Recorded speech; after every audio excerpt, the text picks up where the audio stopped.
Namaku Rudi.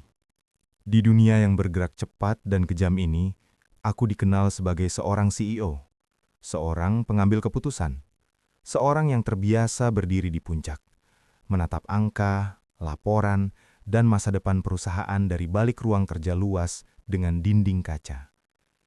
Hidupku rapi, teratur, dan tampak sempurna di mata banyak orang. Namun di balik semua itu, ada satu peran yang jauh lebih penting bagiku daripada jabatan apapun. Aku adalah seorang kakak. Adikku bernama Resti, satu-satunya keluarga yang sejak kecil tumbuh bersamaku, berbagi luka, tawa, dan doa dalam rumah sederhana yang dulu kami tinggali. Sejak orang tua kami pergi, Resti adalah alasan aku terus berdiri. Alasan aku bekerja tanpa mengenal lelah. Alasan aku bertahan dalam kerasnya dunia bisnis.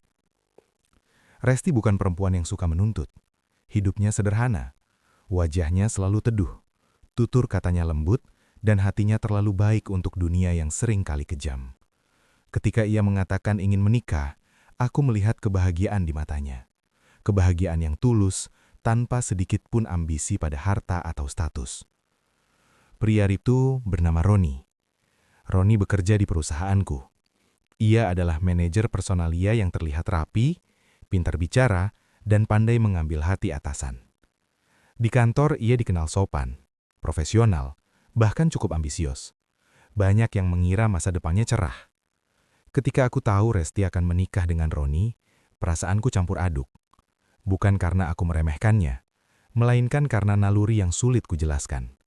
Ada sesuatu yang terasa tidak pas, terutama saat pertama kali aku bertemu dengan keluarganya. Ibunya Roni adalah perempuan dengan sorot mata tajam, senyum di bibir tapi dingin di tatapan.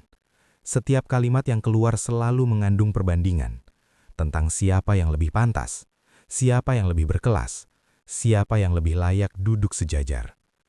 Resti tetap tersenyum. Seperti biasa, ia selalu berusaha melihat sisi baik orang lain. Aku tidak langsung menentang, aku hanya mengamati. Karena dalam hidup, seringkali kebenaran tidak muncul di awal. Ia menunggu waktu yang tepat untuk memperlihatkan wajah aslinya. Sebelum pernikahan itu berlangsung, aku memanggil Resti. Kami berbincang lama, hanya berdua. Di ruang yang sunyi, aku menyampaikan satu permintaan penting.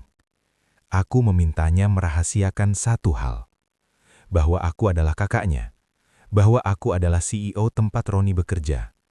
Bukan karena aku malu, bukan karena aku ingin bersembunyi, melainkan karena aku ingin tahu satu hal. Aku ingin melihat apakah keluarga yang akan menerimanya benar-benar mencintainya sebagai manusia, bukan karena siapa yang berdiri di belakangnya.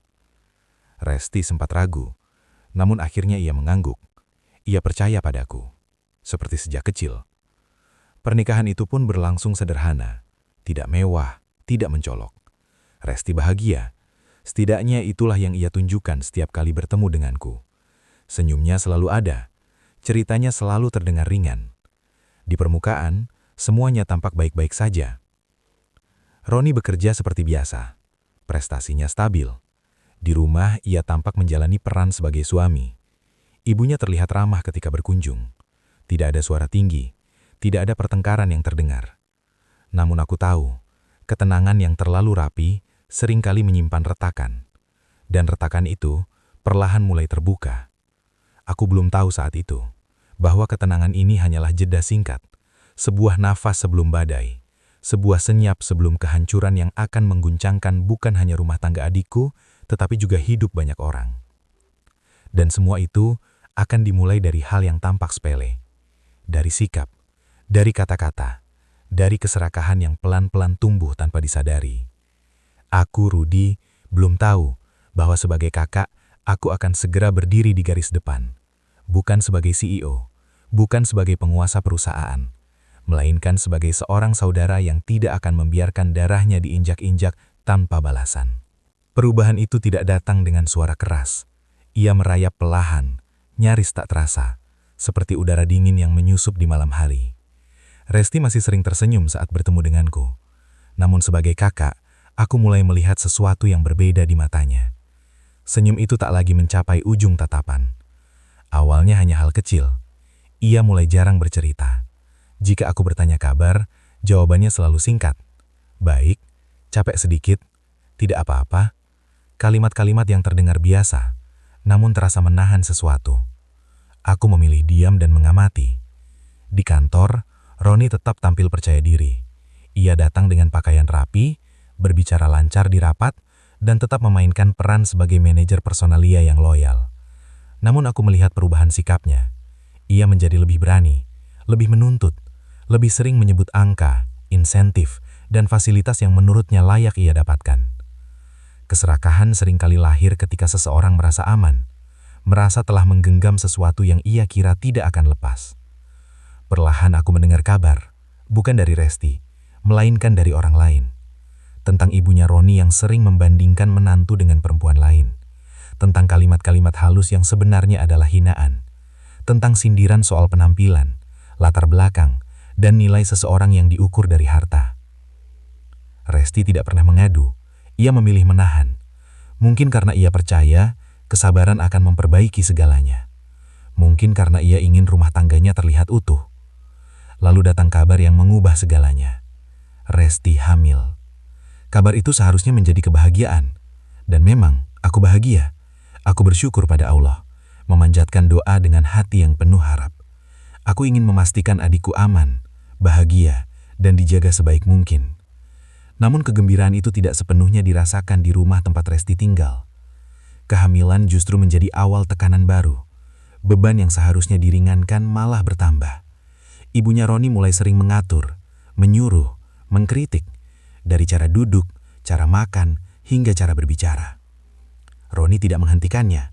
Ia memilih diam, atau lebih buruk lagi, ia ikut membenarkan. Aku mulai melihat Resti semakin kurus. Matanya sering lelah. Tangannya kok dingin saat aku menggenggamnya. Ia masih tersenyum, tapi senyum itu rapuh. Suatu hari tanpa sengaja, aku mendengar percakapan di kantor. Dua karyawan membicarakan Roni, tentang bagaimana ia sering meminjam uang, tentang gaya hidup yang mulai berubah, tentang ibunya yang merasa keluarga mereka sedang naik kelas. Aku mulai menyusun kepingan yang terpisah-pisah. Resti bukan hanya diuji kesabarannya, ia sedang diperas, perlahan, rapi, tanpa suara. Tabungannya mulai berkurang. Perhiasan yang dulu ia pakai, satu persatu tidak terlihat lagi. Setiap kali aku bertanya, ia selalu menjawab dengan alasan sederhana. Untuk kebutuhan rumah, untuk keperluan bersama. Aku ingin marah, tapi aku menahan diri. Aku ingin melihat sejauh mana mereka melangkah. Seberapa dalam mereka akan menggali lubang mereka sendiri. Karena ada satu hal yang belum mereka ketahui. Kesabaran seorang kakak bukan tanda kelemahan. Dan diamku bukan berarti aku tidak melihat apapun. Konflik itu kini telah lahir. Masih kecil, masih tersembunyi. Namun ia tumbuh setiap hari. Menguat, menunggu saatnya meledak dan menghancurkan semua topeng yang selama ini mereka pakai. Dan aku tahu, badai itu tidak lama lagi datang. Aku tetap berdiri di kejauhan, menunggu, dengan hati yang mulai mengheras. Kehamilan Resti memasuki bulan demi bulan berikutnya. Perutnya semakin membesar, langkahnya semakin pelan, dan napasnya semakin sering tertahan. Namun di rumah itu, tidak ada perubahan sikap yang berarti. Justru tekanan terasa semakin nyata, semakin terang, dan semakin menyakitkan. Ibunya Roni mulai menunjukkan wajah aslinya tanpa topeng. Kata-katanya tidak lagi disamarkan.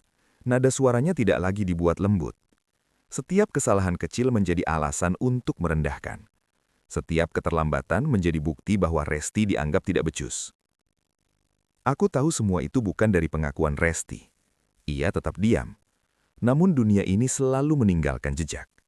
Dari tetangga, dari orang yang masih punya nurani, dari bisikan yang akhirnya sampai juga ke telingaku. Roni pun berubah. Pria yang dulu tampak santun itu kini sering berbicara dengan nada tinggi. Ia mulai menghitung, mengungkit, menagih. Seolah pernikahan bukan lagi ikatan, melainkan investasi yang harus segera memberi keuntungan. Setiap kali gajinya naik, harapannya ikut naik. Setiap kali keinginannya tak terpenuhi, kemarahannya ikut tumbuh. Resti mulai jarang keluar rumah. Tubuhnya sering terlihat lelah, matanya sembab, namun tetap berusaha tersenyum ketika aku menemuinya. Aku ingin memeluknya, ingin membawanya pergi saat itu juga. Tapi aku tahu, keputusan yang tergesa tidak selalu menyelesaikan luka yang dalam. Aku masih menunggu momen ketika kebenaran berdiri tanpa bisa dibantah. Di kantor, Roni semakin berani. Ia mulai menggunakan posisinya untuk keuntungan pribadi, mengatur orang lain dengan cara yang arogan. Ia merasa punya kuasa. Ia merasa aman. Ia tidak tahu, setiap langkahnya sedang dicatat, setiap sikapnya sedang dinilai, dan setiap kebohongannya perlahan menumpuk menjadi bukti. Di rumah, ibunya Roni mulai terang-terangan membandingkan Resti dengan perempuan lain. Menyebutnya tidak membawa apa-apa ke keluarga. Menyebutnya hanya beban. Bahkan menyindir kehamilan itu sebagai tanggung jawab tambahan yang tidak diinginkan. Resti tetap bertahan. Ia percaya kesabaran adalah jalan keluar. Ia percaya rumah tangga harus diperjuangkan. Namun ada batas yang tidak bisa dilampaui. Dan batas itu semakin dekat. Aku mulai merasakan kegelisahan yang tak bisa dijelaskan. Setiap malam aku sulit tidur. Pikiranku dipenuhi bayangan Resti yang sendirian, berjuang menahan air mata di tempat yang seharusnya menjadi rumah. Aku mempersiapkan diri, diam-diam, tanpa suara. Bukan untuk menyerang, melainkan untuk melindungi. Karena aku tahu, ketika konflik ini mencapai puncaknya, tidak akan ada ruang untuk ragu. Tidak akan ada waktu untuk berpikir panjang. Dan saat hari itu tiba, semua orang akan melihat siapa sebenarnya yang selama ini mereka remehkan.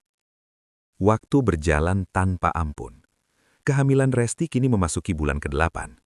Tubuhnya semakin berat, namun beban di hatinya jauh lebih berat dari apapun yang tampak di luar. Rumah yang seharusnya menjadi tempat beristirahat, berubah menjadi ruang penghakiman yang tak pernah sepi. Ibunya Roni semakin kehilangan kendali. Setiap pagi dimulai dengan omelan, setiap malam ditutup dengan sindiran. Tidak ada lagi upaya menutupi kebencian, semua dilontarkan begitu saja, seolah Resti bukan menantu, melainkan beban yang ingin segera disingkirkan. Resti tetap bertahan. Ia percaya, kesabaran adalah jalan keluar. Ia percaya rumah tangga harus diperjuangkan. Namun ada batas yang tidak bisa dilampaui. Dan batas itu semakin dekat. Aku mulai merasakan kegelisahan yang tak bisa dijelaskan. Setiap malam aku sulit tidur. Pikiranku dipenuhi bayangan Resti yang sendirian, berjuang menahan air mata di tempat yang seharusnya menjadi rumah. Aku mempersiapkan diri, diam-diam, tanpa suara. Bukan untuk menyerang, melainkan untuk melindungi. Karena aku tahu, ketika konflik ini mencapai puncaknya, tidak akan ada ruang untuk ragu, tidak akan ada waktu untuk berpikir panjang. Dan saat hari itu tiba, semua orang akan melihat siapa sebenarnya yang selama ini mereka remehkan. Hari itu akhirnya datang. Sebuah pertengkaran besar meledak di rumah mereka. Tidak ada lagi suara yang ditahan, tidak ada lagi kata yang disaring. Semua diluapkan dalam satu ledakan panjang yang menyakitkan. Resti dituduh tidak berguna, dituduh hanya mengandalkan belas kasihan, dituduh menjadi beban hidup. Dan di tengah pertengkaran itu, dengan perut besar 8 bulan, Resti dihadapkan pada pilihan yang sebenarnya bukan pilihan sama sekali. Ia diusir. Tanpa pertimbangan, tanpa rasa bersalah, tanpa sedikit pun empati. Aku belum tahu detailnya saat itu, namun aku tahu satu hal dengan pasti. Badai telah benar-benar datang. Hari itu langit tampak biasa saja. Tidak gelap, tidak bergemuruh. Tidak ada tanda-tanda bahwa sebuah kehancuran besar akan terjadi. Namun justru di hari yang tampak tenang itulah luka paling kejam tercipta. Pertengkaran itu mencapai puncaknya di sore hari. Suara bentakan terdengar hingga keluar rumah. Tetangga hanya bisa saling pandang, tidak berani ikut campur. Di dalam rumah itu tidak ada lagi kata yang disaring. Semua kemarahan, keserakahan, dan kebencian dilepaskan tanpa kendali. Ibunya Roni berdiri dengan wajah merah. Matanya tajam penuh hinaan. Kata-katanya seperti pisau yang diarahkan tanpa ragu. Ia menyebut Resti tidak tahu diri, tidak membawa apa-apa, hanya menyusahkan keluarga mereka. Roni berdiri di sampingnya. Tidak sebagai suami, tidak sebagai pelindung. Ia berdiri sebagai hakim yang paling kejam. Dengan suara tinggi dan penuh amarah, Roni menunjuk Resti. Lalu, kalimat itu keluar. Kalimat yang memutus semua sisa harapan. "Aku tak sudi punya istri gembel sepertimu." Kata-kata itu menghantam Resti lebih keras dari apapun. Tubuhnya gemetar, tangannya refleks memegang perutnya, nafasnya terputus-putus. Tidak ada air mata yang langsung jatuh, hanya tatapan kosong yang menandakan sesuatu di dalam dirinya telah runtuh. Ibunya Roni tidak menghentikan. Ia justru membuka pintu dan melemparkan tas kecil ke arah Resti. Isinya sedikit, beberapa helai pakaian, tidak ada harta, tidak ada perlindungan. "Pergi, jangan kembali sebelum kau membawa sesuatu yang layak." Dengan langkah tertatih, Resti melangkah keluar. Tidak ada yang menahannya, tidak ada yang memanggil namanya. Pintu ditutup dengan keras di belakangnya. Di luar, dunia terasa asing. Rumah itu bukan lagi tempatnya. Jalanan terasa panjang, waktu seperti berhenti. Dengan tangan gemetar, Resti mengeluarkan ponsel. Nomor itu ia tekan dengan ragu. Suara sambungan terdengar, dan ketika aku mengangkatnya, ia tidak langsung bicara. "Mas." Satu kata itu cukup. Suaranya pecah, tangisnya tertahan. "Aku diusir." Tidak ada kalimat lain, tidak perlu penjelasan panjang. Dalam hitungan detik, dadaku terasa panas. Amarah yang selama ini kutahan meledak tanpa suara. Aku tidak bertanya, aku tidak menenangkan dengan kata-kata kosong. Aku langsung bertindak. Aku memerintahkan 5 ajudanku. "Sekarang, pakai mobil utama, jemput Resti." Kurang dari 1 jam kemudian, rumah itu kembali didatangi suara. Bukan suara pertengkaran, melainkan derum mesin mobil mewah yang berhenti beriringan di depan pagar. Roni dan ibunya keluar. Wajah mereka berubah bingung, heran, tidak mengerti. Pintu mobil terbuka. Aku turun perlahan. Langkahku mantap, tatapanku lurus ke depan. Resti berdiri terpaku. Saat ia melihatku, lututnya melemah. Aku mempercepat langkah dan langsung memeluknya. Erat, tanpa kata, tanpa ragu. Roni membeku. Ibunya pucat. Nafas mereka tertahan. Aku menoleh ke arah mereka. Dan saat itulah dunia mereka runtuh. "Perkenalkan, namaku Rudi." Aku berhenti sejenak menatap wajah Roni yang mulai gemetar. "Aku kakak kandung Resti, dan aku CEO perusahaan tempat kamu bekerja." Wajah Roni kehilangan warna, tubuhnya goyah, ibunya hampir jatuh jika tidak berpegangan pada pagar. Mata mereka membesar, seolah baru menyadari bahwa kehancuran tidak selalu datang dengan suara keras. Kadang, ia datang dengan satu kalimat sederhana. Aku membawa Resti masuk ke mobil, pintu tertutup perlahan, dan di saat itulah jerat mulai mengencang. Mobil melaju meninggalkan rumah itu tanpa suara berlebihan. Tidak ada teriakan, tidak ada ancaman, hanya keheningan yang berat dan mematikan. Resti duduk di sampingku, tubuhnya masih gemetar, nafasnya belum teratur. Aku menggenggam tangannya, memastikan ia benar-benar ada di sini, aman, terlindungi. Aku tidak berkata apa-apa di perjalanan. Kata-kata tidak selalu dibutuhkan saat luka masih basah. Yang ia perlukan hanyalah kehadiran, dan itu yang kuberikan. Malam itu, Resti langsung kutitipkan di rumah sakit terbaik. Dokter-dokter datang dengan sigap. Semua diperiksa, semua dijaga. Aku berdiri di luar ruang perawatan, menatap dinding putih dengan pikiran yang dingin namun terfokus. Bayi itu harus selamat, Resti harus pulih. Itu satu-satunya prioritas. Setelah semuanya stabil, barulah aku bergerak. Pagi berikutnya, aku duduk di ruang kerjaku, ruangan yang selama ini menjadi tempat keputusan besar diambil. Namun kali ini, keputusannya bukan tentang laba atau ekspansi. Ini tentang harga diri dan batas yang telah dilanggar. Aku memanggil divisi kepatuhan dan hukum. Semua laporan tentang Roni kubuka, satu persatu. Penyalahgunaan wewenang, tekanan kepada bawahan, konflik kepentingan, semua yang dulu ia kira aman, kini berdiri telanjang di hadapanku. Tidak ada rapat panjang, tidak ada debat, surat pemecatan disiapkan, ditekan, dikirim resmi. Roni diberhentikan tidak terhormat. Akses sistemnya dicabut, namanya dihapus dari struktur, rekomendasinya diblokir, jaringan profesional yang selama ini ia banggakan runtuh dalam satu pagi.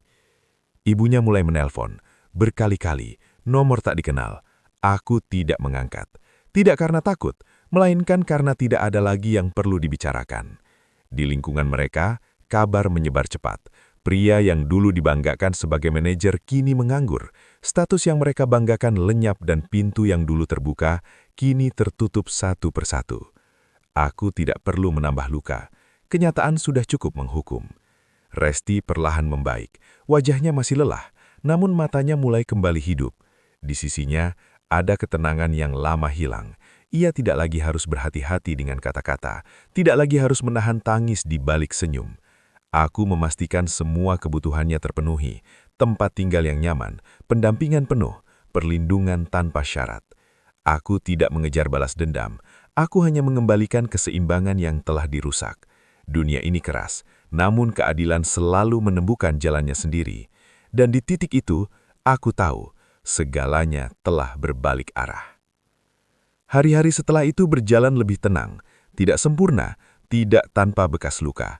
Namun jauh dari ketakutan yang dulu membayangi setiap langkah Resti, ia kini berada di tempat yang aman, dikelilingi orang-orang yang benar-benar peduli.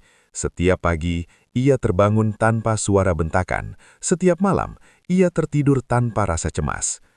Aku sering duduk diam di samping jendela, memandang langit yang berubah warna. Dalam sunyi itu, aku merenungkan banyak hal, tentang bagaimana manusia bisa berubah ketika merasa berkuasa, tentang bagaimana cinta bisa mati ketika keserakahan mengambil alih, dan tentang bagaimana keluarga pada akhirnya adalah benteng terakhir yang tidak boleh runtuh. Resti belajar bahwa kesabaran tidak berarti membiarkan diri diinjak, bahwa diam bukan selalu tanda kekuatan. Ada saatnya seseorang harus melangkah pergi untuk menyelamatkan dirinya sendiri. Ia tidak lagi menyalahkan dirinya atas apa yang terjadi. Ia memahami bahwa tidak semua luka tercipta karena kesalahan korban. Aku sebagai kakak memahami satu hal yang tidak akan pernah kulupakan. Kekuasaan dan jabatan tidak berarti apa-apa jika digunakan untuk menindas yang lemah. Dan diam dalam menghadapi ketidakadilan adalah bentuk persetujuan yang paling berbahaya. Roni dan ibunya menerima akibat dari pilihan mereka sendiri, tanpa teriakan, tanpa paksaan. Kehilangan demi kehilangan mengajarkan mereka bahwa merendahkan orang lain tidak pernah membawa kemuliaan. Apa yang mereka banggakan runtuh oleh tangan mereka sendiri. Di sisi lain, Resti melangkah ke hidup baru, bukan dengan dendam, melainkan dengan keteguhan. Ia membawa pelajaran pahit itu sebagai pengingat, bukan sebagai beban. Ia berdiri lebih kuat, lebih sadar akan nilai dirinya. Aku menatap masa depan dengan keyakinan. Selama aku masih berdiri, tidak akan ada siapapun yang merendahkan keluargaku tanpa konsekuensi. Bukan karena aku berkuasa, melainkan karena itulah batas yang tidak boleh dilanggar oleh siapapun. Cerita ini bukan tentang kemenangan satu orang atas yang lain. Ini tentang harga diri, tentang keberanian untuk bangkit, tentang keadilan yang datang bukan karena kebencian, melainkan karena keberpihakan pada kebenaran. Dan di dunia yang seringkali salah menilai manusia dari apa yang tampak di luar, kisah ini menjadi pengingat bahwa menghina seseorang tanpa mengenal latar belakangnya bisa menjadi awal dari kehancuran yang tidak pernah terbayangkan.